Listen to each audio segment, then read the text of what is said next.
Bonjour tout le monde, ici Emmanuel Rano de Millennium Micro. Ça fait plaisir de vous recevoir aujourd'hui pour la découverte ou le déballage d'une Microsoft Surface Pro 6. Ce produit a été annoncé le 16 octobre dernier par Microsoft. On parle de la 6e génération de produits Surface Pro. La ligne a été lancée en 2012 par Microsoft avec quand même un succès très substantiel dans le marché. Vraiment, c'est un produit qui tente de combler le marché de la tablette avec le marché du PC. Le produit-ci, c'est la Surface Pro 6. C'est un modèle qui est un modèle de Core i5 8e génération avec un processeur cadencé à 1.6 GHz. C'est un modèle qui a un nouveau processeur quad-core Intel qui promet des performances assez impressionnantes au niveau de l'utilisation de tous les jours, là, au niveau de Windows. C'est un produit qui se détaille aux alentours de 1649 $, le prix de détail suggéré par Microsoft. Cependant, certains marchands peuvent le vendre moins cher, tout dépendant de l'offre, mais c'est le prix de détail qui est suggéré par le manufacturier. Ce modèle-ci en particulier, pour ceux que ça intéresse, c'est le numéro de modèle, le LQ600001. C'est le modèle platine. Il existe avec la 6e génération, il y a un modèle complètement noir, mat, qui est super beau, que j'ai pas malheureusement avec moi, mais j'ai pu voir des photos sur Internet et c'est absolument superbe. Donc, sans plus attendre, on va quand même vous le sortir et vous montrer certaines spécifications en même temps, voir un peu qu'est-ce que ça a l'air. Donc, on voit ici que ce produit-ci, en passant, diffère un peu du produit qui est vendu dans les grandes surfaces de détail. Ce produit-ci, chez les marchands micro, c'est le produit de gamme commerciale. Donc, c'est le produit que Microsoft a mis en marché spécifiquement pour les besoins des entreprises. Physiquement parlant, ils sont identiques avec celui que vous trouverez dans les grandes surfaces, mais celui-ci a l'avantage de pouvoir, il vient avec Windows 10 Pro, alors que les produits de détail viennent avec Windows 10 Home, donc c'est un peu moins approprié pour une utilisation dans une entreprise. C'est aussi un produit qui a la capacité d'être assorti d'une garantie étendue d'origine de Microsoft. Ce n'est pas une garantie du vendeur de la grande surface, c'est vraiment une garantie d'origine du manufacturier. Donc, on considère que c'est un peu plus sécure ou un peu plus approprié d'avoir la garantie du manufacturier directement d'origine. Donc, on va vous l'ouvrir. Je vais vous montrer un peu qu'est-ce que ça a l'air. On voit la boîte, écoute, une boîte superbe, un véritable sarcophage de carton. On la lève tout le temps parce qu'il y a une succion qui se passe. Et voilà. Elle ouvre ici. Donc, et on est présenté tout de suite avec une belle tablette rectangulaire noire qui fait à peu près 11,5 pouces de largeur par à peu près 8 pouces de hauteur et une épaisseur à peu près de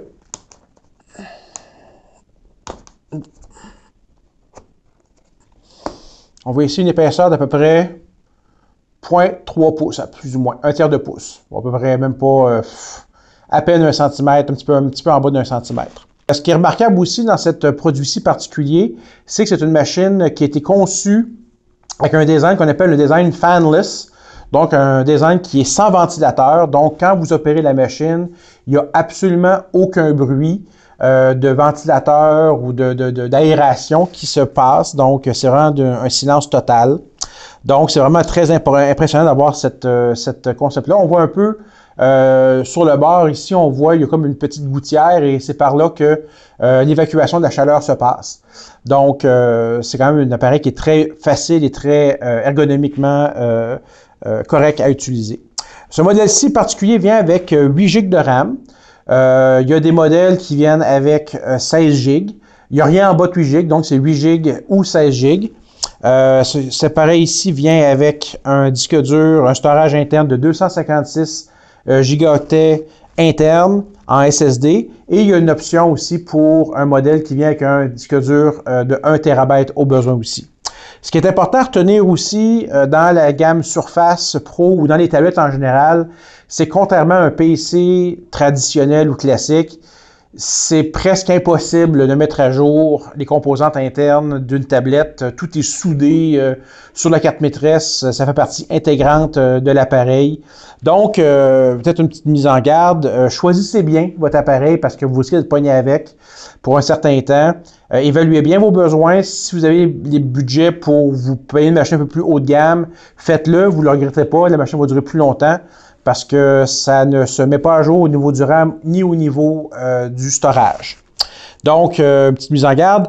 En termes de connectivité, c'est un appareil qui vient avec toutes les connectivités modernes. On parle de Bluetooth 4.0, le Wi-Fi 802.11, A, B, G, N, AC, donc les dernières normes en termes de communication sans fil. Comme vous voyez ici, il n'y a pas de place pour mettre un port RJ45. Donc, ça présume que vous êtes vraiment en mode sans fil dans votre environnement de travail ou à la maison. C'est un boîtier usiné en magnésium pur, donc de très haute qualité. Juste à le prendre et avoir le feeling de l'avoir dans les mains, c'est un appareil qui est excessivement doux au toucher. Les coins sont arrondis. Tout est quand même... on voit la qualité là, dans les moindres petits détails. Il n'y a rien qui accroche, il n'y a aucun joint. On ne voit pas du tout là, les endroits où est-ce que le boîtier s'imbrique l'un dans l'autre. Donc, c'est vraiment un appareil quand même de bonne qualité.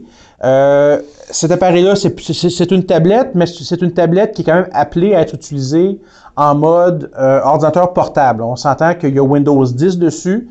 C'est pas un iPad, c'est pas un appareil qu'on va utiliser souvent, selon moi, sur nos genoux. Donc, Microsoft a eu le génie depuis les débuts d'avoir une penture ou une charnière excessivement bien faite, qu'on voit ici, qui s'intègre directement dans le châssis et qui est excessivement résistante. Donc, on peut placer l'appareil comme bon nous semble en fonction de l'ergonomie ou du confort qu'on a besoin.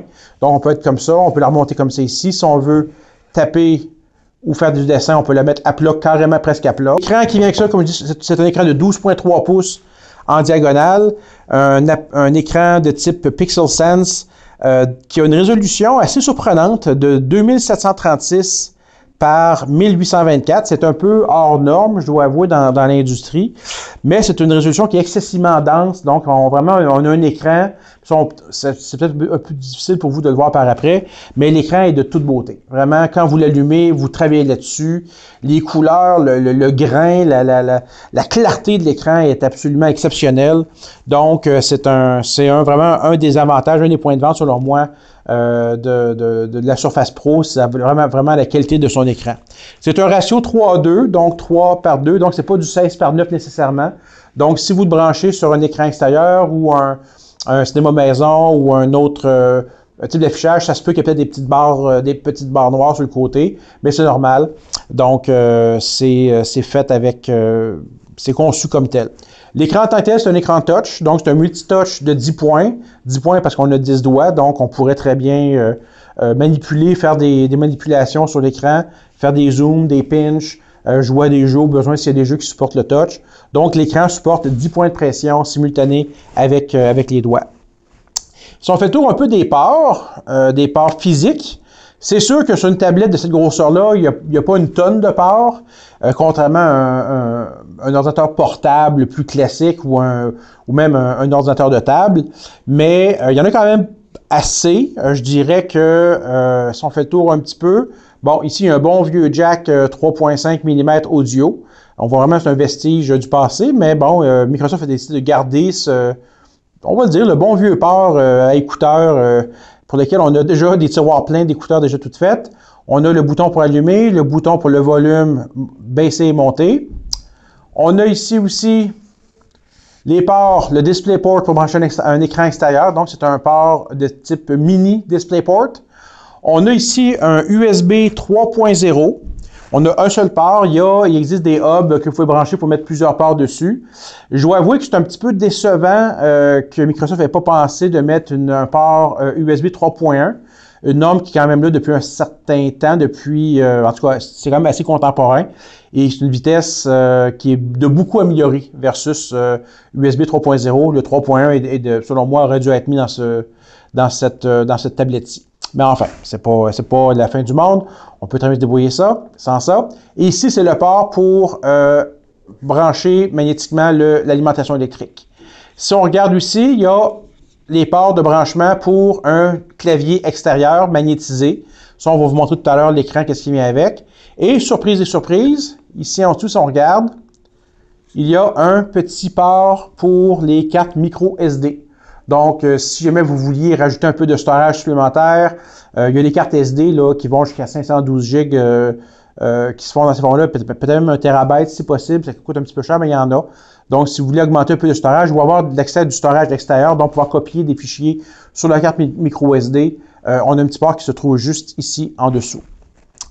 Donc, on va juste déposer ça ici. Vous remarquez aussi qu'ici, il y a une caméra frontale de 5 mégapixels. Donc, c'est un appareil qui est fait pour faire du Skype, de la vidéoconférence. La caméra est de très bonne qualité, elle répond très bien. Et c'est une caméra qui est compatible avec toutes les plateformes de vidéoconférence comme Skype, Skype for Business, Google Duo, Google Hangout. Donc, les plateformes qui utilisent une webcam vont être supportées sur la Surface Pro 6. En arrière, on a une caméra aussi pour prendre des photos ou pour visualiser, une caméra de 8 mégapixels avec des microphones intégrés. Donc, c'est un appareil qui peut permettre de prendre certaines captures vidéo, certaines captures photos aussi. Donc, c'est un appareil qui est quand même assez puissant et qui fait des photos, ma foi, de très belle qualité. Donc, aussi, l'autre chose qui est mentionnée, qui est à mentionner, c'est que l'appareil est compatible avec la norme de Microsoft, la norme d'authentification Windows Hello, qui est le système d'authentification visuelle faciale qui est bâti dans Windows 10. Donc, la caméra et les systèmes internes de sécurité de la Surface permettent d'utiliser Windows Hello. On va essayer de vous le démontrer tout à l'heure. Donc, on va prendre une photo de ma face quand je vais m'authentifier et ça va se loguer automatiquement dans mon système sans que j'aie à rentrer de mot de passe. Donc, on voit vraiment l'émergence de la biométrie pour l'authentification des systèmes informatiques avec cette surface-là. Alors, on voit le bloc d'alimentation, comme un fil quand même relativement long, qui se branche comme ça ici. Juste une petite attention qui est absolument remarquable. Ils ont pensé à mettre un port USB dans le bloc d'alimentation, ce qui permet de brancher un cellulaire pour le charger. Je trouve que c'est une belle attention. À ma connaissance, c'est le seul manufacturier qui fait ça. Puis on se demande bien pourquoi les autres ne l'ont pas fait auparavant. C'est vraiment très pratique. Quand on est sur la route, on branche son téléphone dedans puis ça charge les deux. Ce produit-là, ce qui est quasiment un essentiel, c'est le clavier optionnel, un Surface Pro Type Cover. Il y a différentes couleurs qui existent. Quoi que dans le commercial, il y a un choix de couleurs peut-être un peu moins étendu que dans le marché de détail. Mais et ces produits-là sont disponibles en clavier français ou clavier canadien-anglais. Donc, ce clavier-là ici se branche par magnétisme en dessous. On voit tout de suite que le lien est quand même assez fort. Là, il se tient vraiment en place, vraiment forcé pour l'enlever. Donc, on ne se trompe pas, on le met. Et il y a deux positions comme ça, ou il y a une position comme ça, pour ceux qui veulent un angle de tape un peu plus agressif. On a un super beau trackpad qui permet d'avoir des fonctions avec des doigts. Il y a différentes gestuelles qui ont été programmées dans le clavier qui permet de faire différentes tâches dans Windows, comme ouvrir des fenêtres, baisser des fenêtres, minimiser des fenêtres. Donc, c'est un très bon trackpad, très sensible, très bien fait. Je dois avouer que j'ai eu beaucoup de plaisir à me servir là, du trackpad sur des Surface Pro précédentes. J'assume que ça va être aussi bon dans cette version du produit-ci. Microsoft a aussi développé un crayon optionnel qui permet d'aller écrire sur l'écran, prendre des notes à travers certaines applications comme Evernote, comme OneNote. Même Office permet aussi l'écriture ou le scribouillage à travers un crayon comme ça. Donc, le crayon et le clavier sont des options. Ils ne viennent pas nativement avec l'appareil.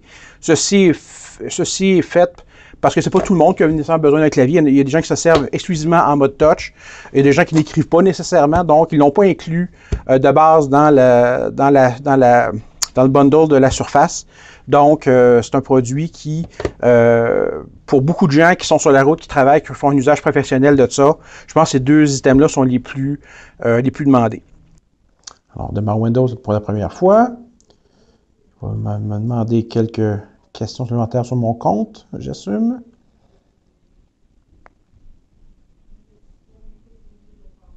Découvrons à présent les nouveautés de Windows. Prochaine étape, les aspects juridiques. En bref, vous devez sélectionner « Accepter » pour pouvoir utiliser Windows. Vous pouvez refuser, mais dans ce cas, vous n'aurez pas accès à Windows. Bon. J'assume que tout le monde va lire ça. Hein? On a un examen là-dessus à la fin. On accepte. Est-ce que cet appareil appartient à votre entreprise ou à votre école, ou bien est-ce le vôtre? On va dire... Nous le paramétrerons en fonction de votre réponse. On va mettre en fonction personnelle, parce que c'est ce que je suis présentement. Suivant. Là, on aurait pu faire aussi en mode organisationnel, parce qu'il nous demande de nous authentifier sur un serveur du bureau ou ailleurs. Bon. Entrez votre adresse courriel ou votre numéro de téléphone, puis suivez les instructions pour vous connecter. Je vous retrouverai quand ça sera fait.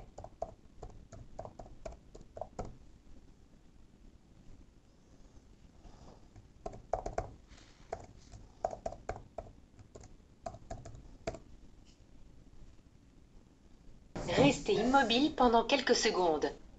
Nous devons apprendre à vous reconnaître.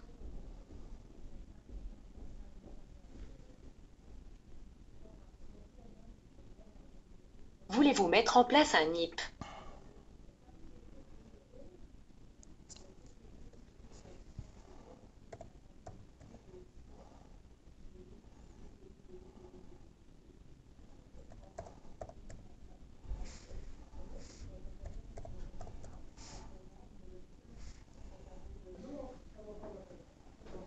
Maintenant, lions votre téléphone et votre PC en utilisant une appli Microsoft qui peut faire opérer la magie entre vos appareils.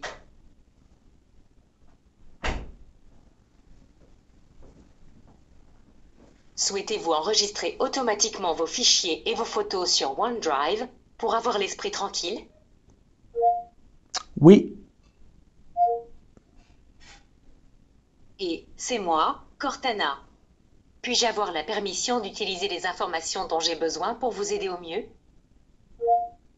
Oh oui.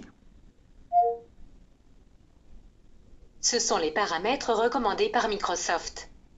Vous pouvez les examiner, puis sélectionner « Accepter » quand vous êtes prêt.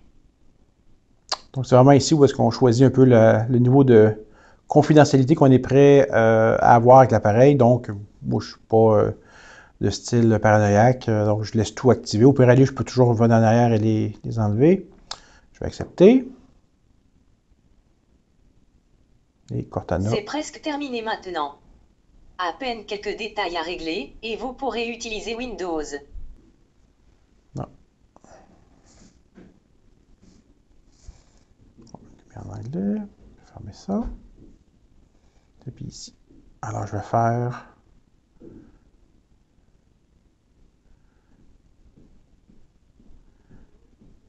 On va redémarrer.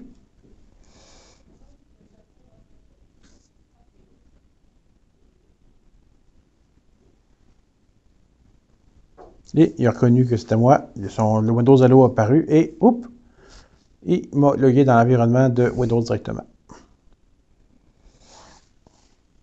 Alors, on voit ici, bon, les applications vont s'installer au fur et à mesure, graduellement. Donc, ça fait un peu le tour, un peu de la démonstration de ce qu'une Surface Pro 6 a l'air quand on la sort de la boîte. J'espère que ça vous a intéressé. S'il y a des questions, n'hésitez pas à contacter votre marchand Millennium Micro le plus proche. Et celui-ci pourra vous conseiller sur la bonne tablette Surface Pro à acheter et éventuellement vous en commander une au besoin. C'est un bel appareil, une belle petite machine qui est très agréable à utiliser et que je recommande à beaucoup de gens. Et je suis jaloux des gens qui en ont. Donc sur ce, merci beaucoup et à la prochaine, au prochain déballage Millennium Micro.